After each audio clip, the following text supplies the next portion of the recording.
കലാകാരന് സാമൂഹ്യ പ്രതിബദ്ധത ഉണ്ടാകണം എന്ന കാര്യത്തിൽ സംശയമൊന്നുമില്ല. ധ്യാൻ ശ്രീനിവാസനോട് വിയോജിപ്പുണ്ടെന്ന് എന്ന് വേണമെങ്കിൽ രേഖപ്പെടുത്തിക്കൊള്ളു. ഒരു ഫിലിമിൻ്റെ വിജയ പരാജയങ്ങൾ കൂടുതലായിട്ട് ബാധിക്കുന്നത് ഒരു നായകനായിരിക്കും. അപ്പോൾ ഈ ഈടായിട്ട് കൂടുതലായിട്ട് പരാജയപ്പെട്ട ധ്യാൻ്റെ പേര് എടുത്തെടുത്ത് മലയാളികൾ ഇങ്ങനെ പറഞ്ഞുകൊണ്ടിരിക്കണം. അദ്ദേഹത്തിൻ്റെ പേര് എടുത്ത് പറഞ്ഞ് അദ്ദേഹത്തിൻ്റെ ബോംബ് സ്റ്റാർ എന്നാണ് വിശ്വസിപ്പിക്കുന്നത്. ഇപ്പോൾ എന്തുകൊണ്ടായിരിക്കും ഈ നായകൻ്റെ പേര് വെച്ചിട്ട് വിജയ പരാജയങ്ങൾ നോക്കിക്കാണുന്നത്? അല്ല അദ്ദേഹത്തിൻ്റെ പടത്തിൻ്റെ സ്ക്രീനിൽ വരുമ്പോൾ തന്നെ വിശ്വാസം കുറവ് പോലെയാണ് ജനങ്ങൾക്ക് ഫീൽ ചെയ്യുന്നത്. ഇപ്പോൾ അല്ല, ഇത് വ്യക്തിപരമായ ആരെങ്കിലും പരിഹസിക്കുന്നതിനോട് എനിക്ക് യോജിപ്പില്ല. യഥാർത്ഥത്തിൽ ഏത് നായകനാണ് എത്ര സൂപ്പർ ഹിറ്റ് തന്നാലും അദ്ദേഹത്തെ അമാനുഷികനെന്ന് വിശേഷിപ്പിക്കുന്നതിനോടും എനിക്ക് യോജിപ്പില്ല. അതേ അവസരത്തിൽ പരാജയപ്പെട്ടു എന്നതിൻ്റെ പേരിൽ ഒരു നടനെയോ നായകനെയോ പരിഹസിക്കുന്നതിനോടും എനിക്ക് യോജിപ്പില്ല. അത് അങ്ങനെ ആ ഒരു വ്യക്തിപരമായ ആ ഒരു രീതിയിൽ നമ്മൾ കണക്കിലെടുക്കാൻ പറ്റില്ല. പിന്നെ യഥാർത്ഥത്തിൽ ഈ സിനിമകളെല്ലാം തന്നെ നിർമ്മിക്കുമ്പോൾ എല്ലാവർക്കും വലിയ പ്രതീക്ഷകളാണ്. ഈ കണക്കൂട്ടൽ പ്രേക്ഷകർ അത് ഇഷ്ടപ്പെടും എന്ന വിശ്വാസത്തോടെയാണ് പലപ്പോഴും സിനിമയുമായി മുന്നോട്ട് വരുന്നത് കലാസൃഷ്ടി. അത് പ്രേക്ഷകർ റിജക്റ്റ് ചെയ്യേണ്ട സാഹചര്യം വരുമ്പോൾ തീർത്തും പ്രേക്ഷകർ വലിയ പ്രതീക്ഷയോടെ വരുമ്പോൾ അവരെ നിരാശപ്പെടുത്തുമ്പോൾ അവർ വളരെയധികം ഡിസപ്പോയിൻറ്റഡ് പറയുന്ന സ്റ്റേറ്റ്മെൻറ്റ്സ് അതൊരു നായകനെതിരെയുള്ള സ്റ്റേറ്റ്മെൻറ്റ് എന്നതിനപ്പുറം നായകനിൽ അർപ്പിച്ച പ്രതീക്ഷ തകർത്തയിലുള്ള ദേഷ്യമാണ്.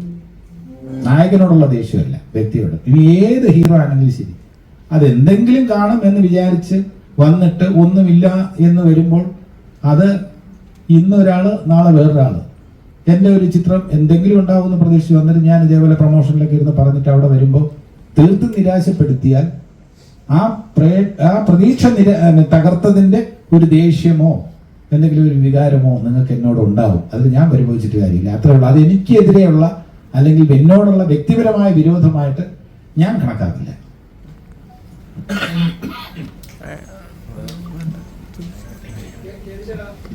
ഒരു നടൻ അല്ലെങ്കിൽ ഒരു പൗരൻ എന്ന നിലയിൽ ഒരു സാമൂഹിക പ്രതിബദ്ധത ആവശ്യമാണെന്നാണ് എല്ലാവരുടെയും അഭിപ്രായം. കഴിഞ്ഞ ഒരു പ്രസ് മീറ്റിൽ ധ്യാൻ ശ്രീനിവാസനുമായിട്ടുണ്ടായിരുന്നു. എനിക്ക് ഒരു ഓൺലൈൻ ഗെയിമിംഗ് ആപ്പിനെ പ്രൊമോട്ട് ചെയ്യുന്ന ഒരു പരസ്യം പുള്ളി പ്രൊമോട്ട് ചെയ്തു. അപ്പം അതിനെപ്പറ്റി ചോദിച്ചപ്പം പുള്ളിക്ക് സാമൂഹിക പ്രതിബദ്ധത ഇല്ല എന്നാണ് പറയുന്നത്. അതിനോട് എന്താണ് അഭിപ്രായം? കലാകാരന് സാമൂഹിക പ്രതിബദ്ധത ഉണ്ടാകണം എന്ന കാര്യത്തിൽ സംശയമൊന്നുമില്ല. കാരണം സമൂഹത്തോട് ഒരു ഉത്തരവാദിത്വമുണ്ട്. ഞാനൊക്കെ വളരെ പേടിച്ചാണ് ഇപ്പോൾ ഒരു പരസ്യത്തിന് എൻഡോഴ്സ് ചെയ്യാൻ പറയുമ്പോൾ, ഒരു ഉദാഹരണത്തിന് ഒരു പണമിടപാട് സ്ഥാപനം, അത് നല്ല രീതിയിൽ പ്രവർത്തിക്കുന്ന ഒരു സ്ഥാപനമല്ലെങ്കിൽ നാളെ പ്രേക്ഷകര് അല്ലെങ്കിൽ ജനങ്ങൾ എന്നോട് പറയും, ജഗദീഷ് പറഞ്ഞിട്ടാണ് ഞങ്ങളൊക്കെ കൊണ്ട് പൈസ ഇട്ടത്, ഞങ്ങൾക്ക് പറ്റിക്കപ്പെട്ടിരിക്കുകയാണെന്ന് പറയാം. അതുകൊണ്ട് ഒരു പണമിടപാട് സ്ഥാപനമാകുമ്പോൾ അതിൻ്റെ റെപ്യൂട്ടേഷൻ എന്താണെന്ന് അന്വേഷിച്ചറിയേണ്ട ധാർമ്മികമായിട്ടുള്ള ഉത്തരവാദിത്വം നമുക്കുണ്ട്.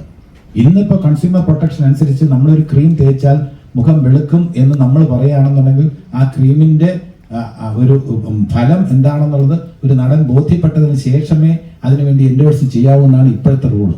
അതുകൊണ്ട് നമ്മൾ അല്പം സൂക്ഷിക്കണം. പിന്നെ സമൂഹത്തോട് നമുക്ക് ഉത്തരവാദിത്വമുണ്ട്, ഇല്ലെന്ന് പറയാൻ പറ്റില്ല. നമുക്ക് ഒഴിഞ്ഞ് മാറി നിൽക്കാൻ പറ്റില്ല. സമൂഹത്തോട് ഉത്തരവാദിത്വമുണ്ട്. ഇത് പറയുമ്പോൾ ഇത് ധ്യാൻ ശ്രീനിവാസനെതിരെ ഒളിയമ്പുമായി ജഗദീഷ് എന്ന് കൊടുക്കരുത്. അത് എനിക്ക് വളരെ വിഷമമുള്ള കാര്യമാണ്.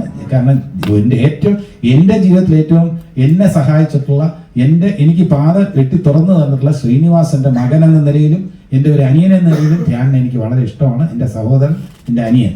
അപ്പോൾ അത് ധ്യാൻ ശ്രീനിവാസനെതിരെയുള്ള ഒളിയമ്പോ ഒന്നുമല്ല. ഞാൻ പറയുന്നത് ധ്യാൻ ശ്രീനിവാസനോട് വിയോജിപ്പുണ്ടെന്ന് എന്ന് വേണമെങ്കിൽ രേഖപ്പെടുത്തിക്കൊള്ളു. കലാകാരന് സമൂഹത്തോട് പ്രതിബദ്ധത വേണം എന്ന് തന്നെയാണ് എൻ്റെ പക്ഷം എന്ന് കൊടുത്തോളൂ. പക്ഷെ അത് അദ്ദേഹത്തിനെതിരെ വ്യക്തിപരമായിട്ടുള്ള ഒരു പരാമർശമായിട്ട് നിങ്ങൾ കൊടുക്കരുത്, പ്ലീസ്.